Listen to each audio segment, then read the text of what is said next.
Assalamualaikum warahmatullahi wabarakatuh. Halo semuanya, salam literasi. Perkenalkan, nama saya Terina Akila Oktaviani dari SMP Negeri 1 Pacitan. Pada kesempatan ini, saya akan meresensi salah satu koleksi buku perpustakaan SMP Negeri 1 Pacitan yang berjudul It's Not a Dream. Nah, kalian tahu nggak sih kalau buku ini ditulis oleh Triani Retno Adiastuti dan diterbitkan oleh PT Alex Media Komputindo di Jakarta pada tahun 2014 dengan tebal buku 159 halaman. Nah, kalian tahu nggak sih kalau buku ini itu ngasih sensasi deja vu pas kalian sedang membacanya? Hah? Gimana? Sensasi deja vu? Gimana tuh? Oke, sini aku kasih tahu, jadi simak videonya. Cerita berawal dari Faya yang suka bermimpi saat tidur. Dia juga suka banget nulis cerpen di Twitter sama Facebook.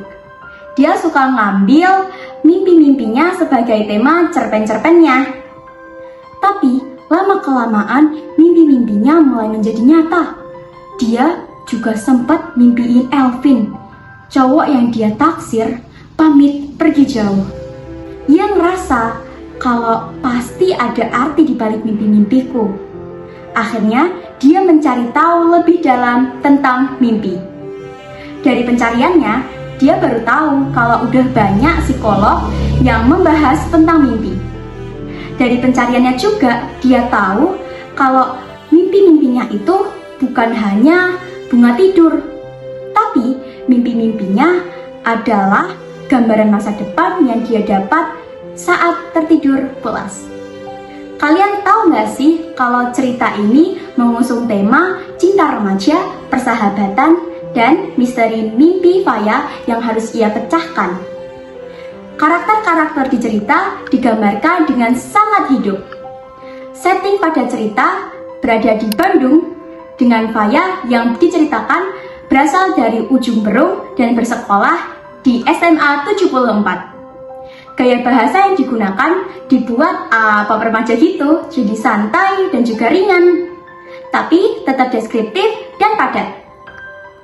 Amanat yang diberikan buku ini menunjukkan kalau kita dapat menguraikan mimpi menjadi nyata dan mengubah masa depan dengan kerja keras yang dimulai dari sekarang. Kelebihan buku ini terdapat pada struktur dan konsep yang menarik dan juga disampaikan secara deskriptif dan mendalam, jadi lebih jelas gitu. Gaya bahasa yang digunakan juga mudah dipahami.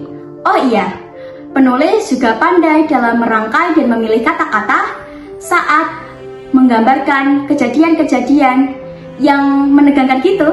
Buku ini juga kecil, ringan, jadi mudah dibawa kemana-mana. Pepatah lama mengatakan, kalau ikan sebesar apapun pasti memiliki tulang. Yang bermakna di balik kesempurnaan pasti ada kekurangan. Begitu juga dengan buku ini. Buku ini punya beberapa kekurangan yang tidak mengurangi nilai keindahan dan makna pada cerita di sini. Kekurangan yang pertama, buku ini tidak menyediakan ilustrasi yang dapat memantik para pembaca. Yang kedua, buku ini juga tidak dilengkapi dengan daftar isi. Jadi, pembaca harus membuka halaman satu persatu untuk melihat gambaran besar dari ceritanya. Alangkah baiknya apabila buku ini diberikan ilustrasi yang menarik, jadi pembaca dapat membayangkan cerita dengan lebih realistis. Dan juga, buku ini sangat perlu untuk diberi daftar isi. Jadi, pembaca bisa tahu gambaran utama dari cerita yang ada di buku. Di balik kekurangannya, buku ini adalah buku yang sangat menarik untuk dimulai dibaca kalangan remaja sampai dewasa. Dengan kisah cinta Faya yang dijamin bikin baper dan misteri mimpi Faya yang harus ia pecahkan. Buku ini terlalu berharga untuk sekedar dibaca lalu dilupakan. Buku ini layak berada di rak setiap pembaca. Terima kasih. Wassalamualaikum warahmatullahi wabarakatuh.